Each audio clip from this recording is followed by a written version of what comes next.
National तीरंदाजी प्रतियोगिता में फुलरपुर निवासी वसु यादव पुत्र Surendra Yadav first 50 metre scoring में गोल्ड, सेकंड 50 मीटर स्कोरिंग में गोल्ड और ओवरऑल में गोल्ड मेडल लेकर लौटे हैं। आइए इनसे आज हम बात करते हैं और जानते हैं स्वयं वसु यादव से। वसु यादव, सबसे पहले तो आपको बहुत बहुत शुभकामनाएं। आपकी ये नेशनल लेवल तक पहुंचने की जो यात्रा है, ये कैसे शुरुआत हुई, थोड़ा सा जो हमारे दर्शक हैं उनको बताइए। पहले तो सर आपका बहुत बहुत थैंक यू। उसके बाद मैं बताना चाहूँगा कि करीब 3 साल पहले ये शुरुआत हुई थी मेरी। उसके बाद में गर्मियों की छुट्टियों में मैंने ये अकेडमी ज्वाइन करी थी। गर्मियों की छुट्टियों में खाली स्पोर्ट्स अकेडमी समझ के मैंने तीरंदाजी को ऐसे ही हल्के में लेके ज्वाइन करा था। पर उसके बाद जैसे ही मैं गया, धीरे धीरे समझ आया स्पोर्ट्स है, इसमें करियर है। आगे दूसरों को देखा, दूसरों से प्रेरित हुआ कि इसमें आगे बढ़ सकते हैं। तो मैंने फिर इसे एक टाइप ऑफ मेरा सेकंड गेम स्पोर्ट्स बना लिया, इसे चूज़ कर लिया। उसके बाद मैं तब से ही आर्चरी करने लग गया। अब मुझे 3 साल हो चुके हैं आर्चरी करते। जब शुरुआत में आप खेलने लगे थे, तब आप औरों को देखते थे, तब आपको कैसा लगता था? आपके मन में ये कब से जुनून जगा कि मुझे भी मेडल लेना चाहिए? और पहली बार जब आप मेडल जब आप लिए थे, तब आपको कैसा महसूस हुआ था? देखो, पहली बार मैंने दूसरों को बड़े-बड़े, जैसे हमारी अकेडमी में भैया थे, उन्हें देखता था, उनके पास बड़े-बड़े धनुष रहते थे। उन्हें देख के जी करता था हम भी पकड़ें, हम भी चलाएँ। तो वो अलग ही एक्साइटमेंट थी एक टाइप ऑफ। पर जब टूर्नामेंट हुए, जब पता चला कि ये इनकी वैल्यू है, ये स्कोर है, जब देखा कि वो लोग उस पद पे खड़े हैं, कोई फर्स्ट है, कोई सेकंड है, उनके हाथों में मेडल देके, तो अंदर से एक फीलिंग आती है कि यार हम क्यों नहीं हैं? हमें भी वहाँ पे पहुँचना चाहिए था।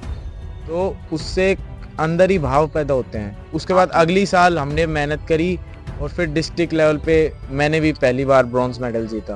आप क्योंकि ग्रामीण परिवेश से हैं और हमारा तीरंदाजी से दूर दूर तक का कोई वास्ता नहीं है, और क्योंकि आज ये खेल अमीरों का बन चुका है और आप गरीब परिवेश से हैं, ग्रामीण परिवेश से हैं, तो आपको आपके परिवार वालों ने इस चीज के लिए कहाँ तक आपको सपोर्ट करते हैं, और आपको क्या कुछ परेशानी होती है? क्या आपको कभी सरकार की तरफ से कुछ ऐसी मदद मिली? सबसे पहले तो सबसे ज़्यादा सपोर्ट मेरे पापा मम्मी का, सबसे ज़्यादा सपोर्ट। उसके बाद मेरे दादा दादी का, मेरे ताऊ ताई का, मेरे चाचा जी का, मेरे पूरी फैमिली ने मुझे पूरा सपोर्ट दिया। खासकर मेरे मम्मी पापा ने मुझे कभी भी मेरा मोरल डाउन नहीं होने दिया। हमेशा मुझे अच्छा बोला, मोटिवेट करा और बाकी चीज़ों के लिए भी हमेशा आगे प्रेरित करा। और बात है सरकार की, सरकार से अभी तक तो कोई मदद नहीं हुई है।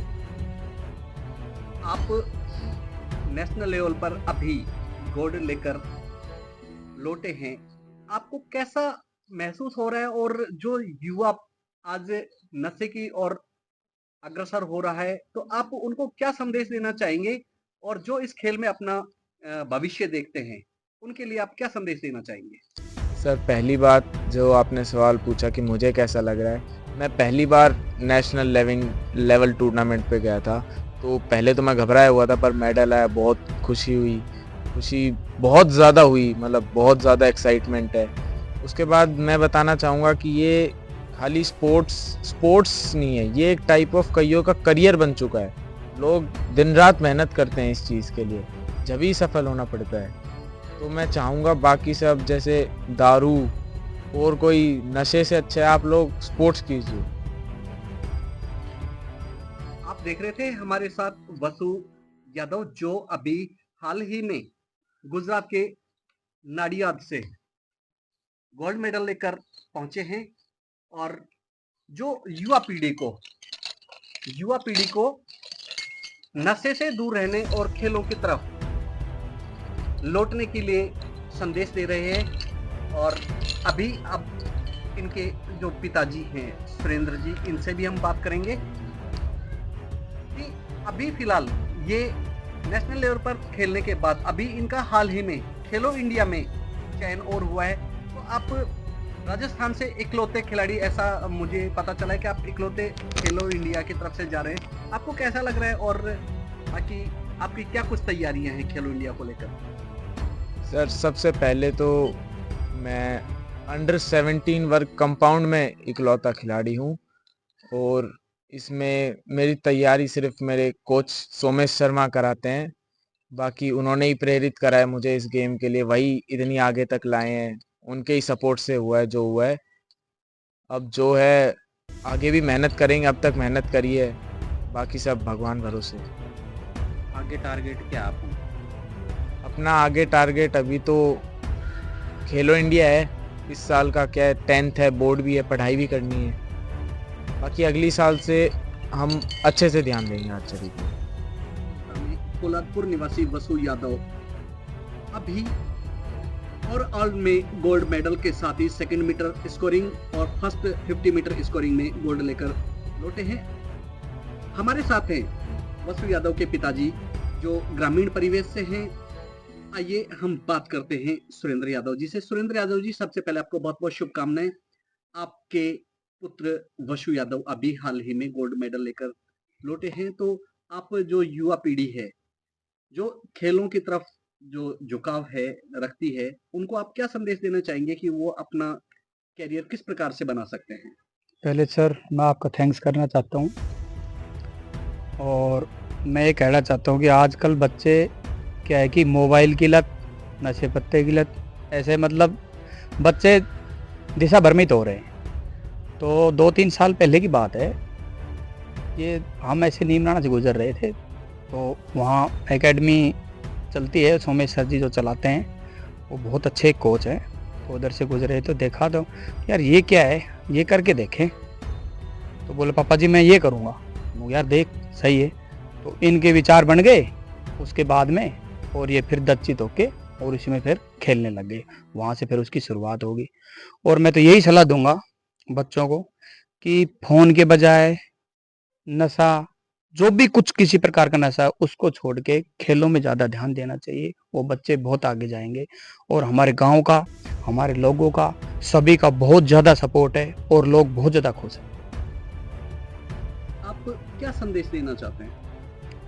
मैं तो संदेश यही देना चाहता हूँ कि लोगों की क्या विचारधारा होगी, पढ़ाई पढ़ाई पढ़ाई, बच्चों पे इतना बर्डन बढ़ा रखा है, स्कूल के बाद भी, फिर उसके बाद भी ट्यूशन, वो बेचारे मतलब ये पढ़ाई के अलावा कोई दूसरी चीज़ है ही नहीं। तो मैं चाहता हूँ कि जैसे और देश आगे बढ़ रहे हैं, हमारे देश में भी मतलब खेल में थोड़े आगे होने चाहिए, बच्चे आगे बढ़ने चाहिए। मेरा सर यही संदेश है। आपको अभी तक नेशनल लेवल पे अभी पहुंच चुका है तीरंदाजी में, बावजूद इसके अभी तक आपने बताया कि अभी कोई सुविधाएं नहीं आपको मिली है। हाँ सर, अभी कुछ कोई नहीं मिला, सहायता नहीं मिली है। नहीं तो जी। आप सरकार से किस प्रकार की और कैसी उम्मीद रखते हैं कि सरकार से किस प्रकार से खिलाड़ियों को मदद मिलने की आवश्यकता है? हम तो सर यही चाहते हैं कि जैसे ऐसे खिलाड़ी है अब गया है, तो इसकी थोड़ी मतलब मदद होनी चाहिए, आर्थिक रूप से भी, वैसे भी थोड़ी सपोर्ट होनी चाहिए कि बच्चा और आगे जाए, अपने देश का नाम रोशन करे। अभी हाल ही में अभी खेलो इंडिया की तरफ से भी जा रहा है, तो क्या आपको सरकार की तरफ से अभी कोई ऐसा मिला है कि भाई इसको स्पॉन्सरशिप वगैरह के लिए अभी कोई ऐसी बात नहीं सर, अभी कुछ नहीं मिला है। काफ़ी कठिनाइयों का खेल है। आपने यहाँ क्या क्या परिस्थितियाँ देखी? ये जो खेल है विशेषकर पैसों का खेल है, तो आपने क्या परिस्थितियाँ रही, कैसे क्या संसाधन जुटाए, इसको लेकर क्या? बिल्कुल सर, बहुत ही, वैसे देखे तो थोड़ा कॉस्टली भी है ये खेल, हर किसी के वो नहीं है, पर फिर भी हमने हिम्मत जैसे तैसे करके जुटा के और हमने इसको वो दिलवाया। पहले क्या है, लकड़ी वाला जो बोलते हैं इंडियन राउंड में जो आता है, उससे खेलता था। उसके बाद बोले कि उनके सर भी बोले सर बहुत अच्छा लड़का है, इसको आप कंपाउंड दिलवाओ, ये कंपाउंड में बहुत आगे जाएगा। तो हमने कहा कि सर ये तो बहुत कॉस्टली है। फिर उसके बाद बोला सर जैसे तैसे करके आप यदि कर दोगे तो ये बच्चा बहुत आगे निकल जाएगा। देखो इंडियन राउंड में मतलब वो है, इतना वो नहीं है जितना कंपाउंड में। उसके बाद में हमने करके और सब बहुत दिक्कत से फिर ये करके एडजस्ट करके फिर इसको कंपाउंड दिलवाया और उसका रिजल्ट आपके सामने है। आज नेशनल जीता है बच्चा।